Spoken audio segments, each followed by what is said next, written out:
Day of Days, my favourite episode of Band of Brothers, and I suspect a few of yours as well.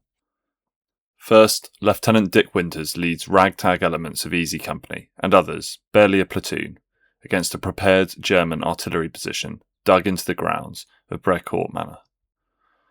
Their objective: silence a battery that has been hammering Utah Beach and everything on it since the early hours of the 6th of June.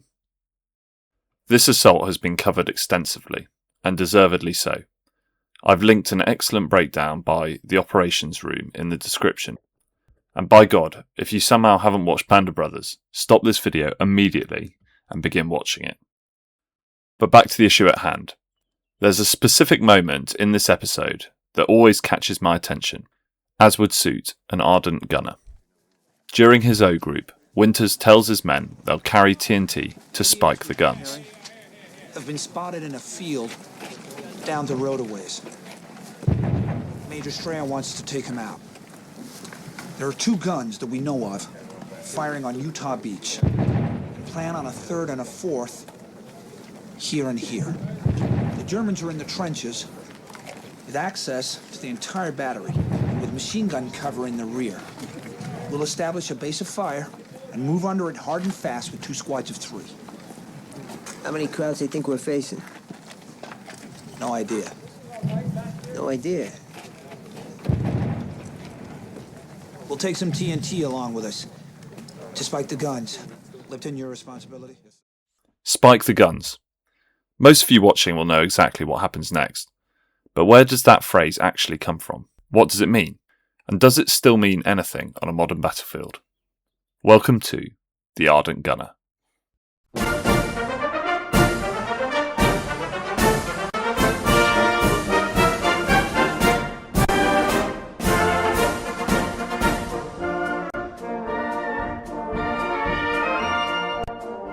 The assault at Brecourt Manor is considered a textbook attack on a prepared position.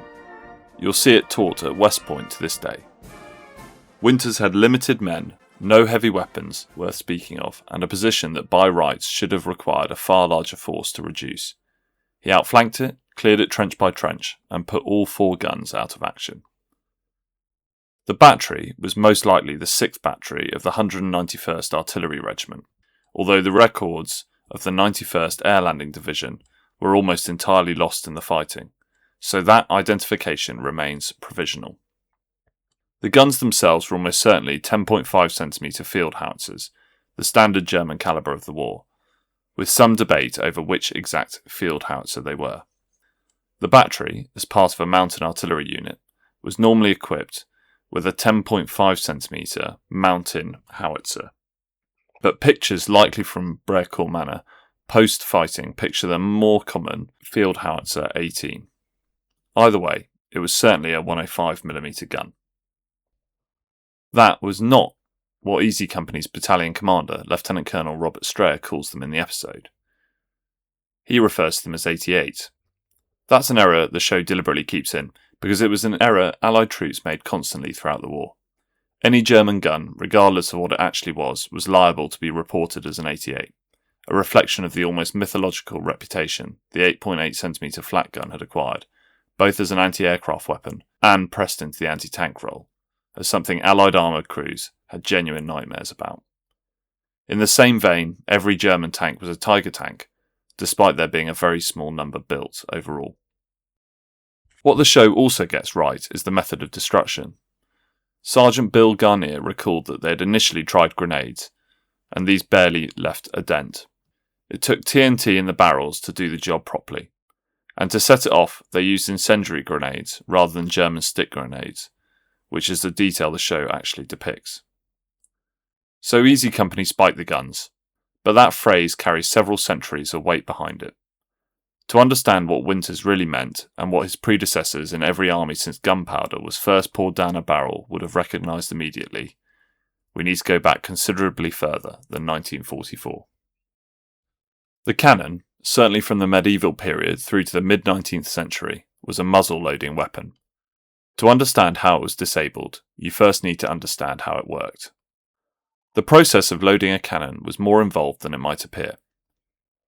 A cartridge, or powder bag, typically a cloth or paper bag filled with propellant powder was rammed down the barrel from the muzzle. Wadding was packed in behind it to hold it in place. The projectile then followed: a solid iron ball, a bursting shell, canister, depending on the target and the range. More wadding went on top to stop the ball rolling out. A spike was then inserted through the touch hole, a small aperture drilled through the top of the breech to puncture the powder bag and create a direct channel to it. A fuse, or loose powder, was placed in the touch hole, the gun was aimed, and when the fuse was lit, the flame ran through the touch hole, ignited the propellant, and the cannon fired. Every part of this system was essential.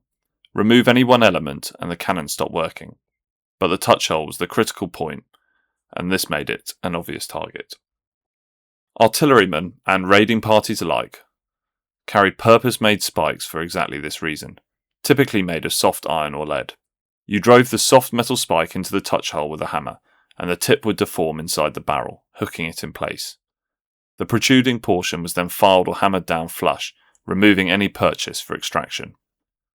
Done properly, the gun was basically useless, not just for the day, but potentially for good, short of a specialist workshop drilling the entire spike out, which was a slow, technically demanding process, and one that could introduce weaknesses into the barrel. This technique was standard practice, and used to prevent your cannons being captured by the enemy in a usable state, or by those capturing guns who weren't certain they would be able to hold them throughout an action.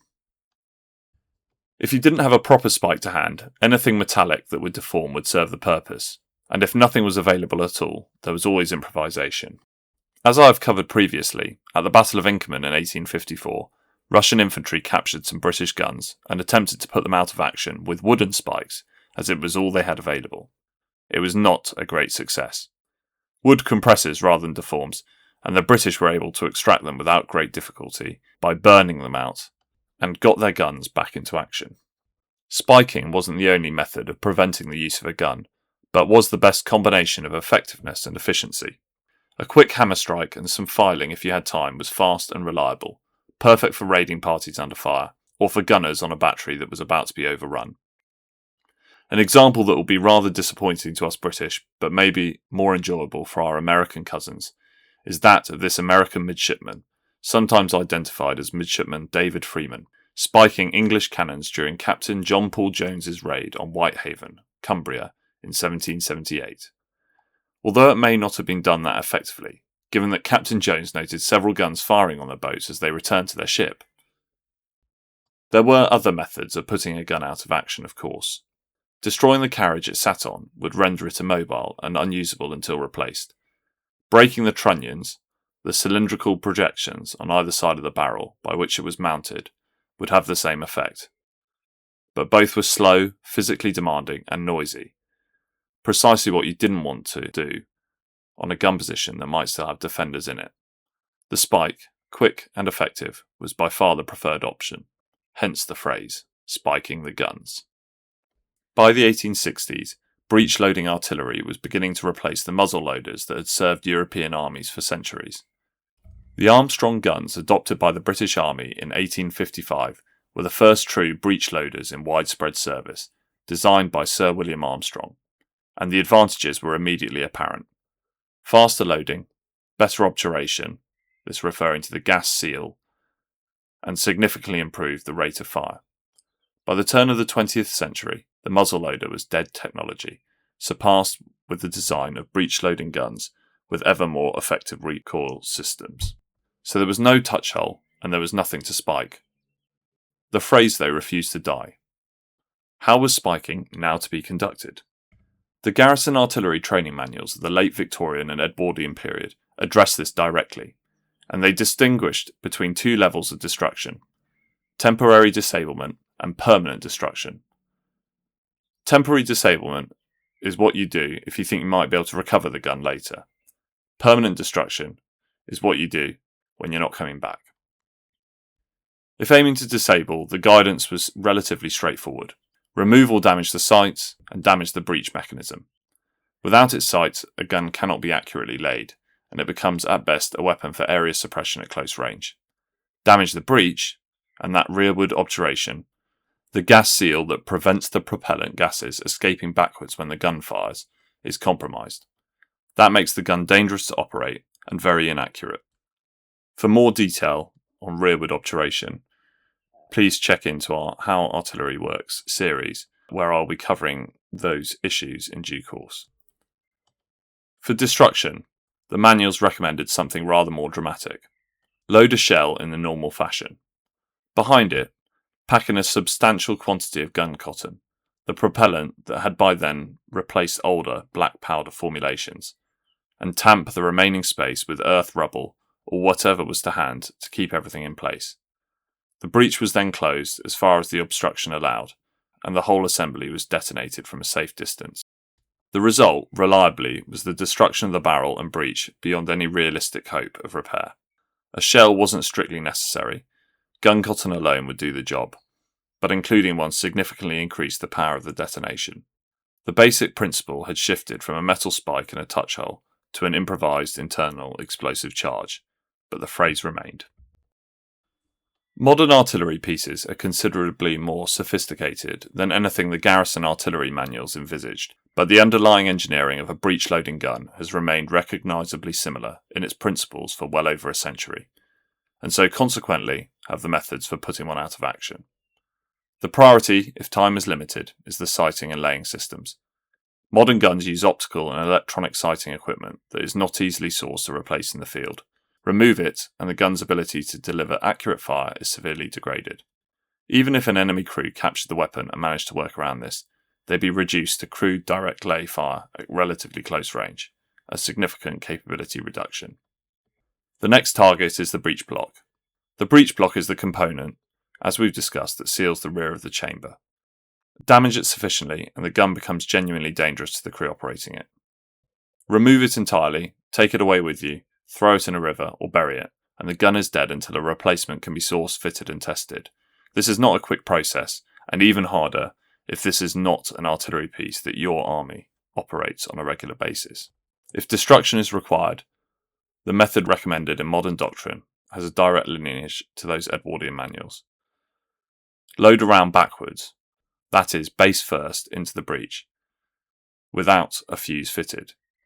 Without a fuse, the nose of the shell is open, exposing the high explosive filler directly to what comes next. Pack the propellant charge behind it, close the breech and detonate, in much the same way as the garrison artillery manuals recommend. The explosion is directed through the breech and along the barrel.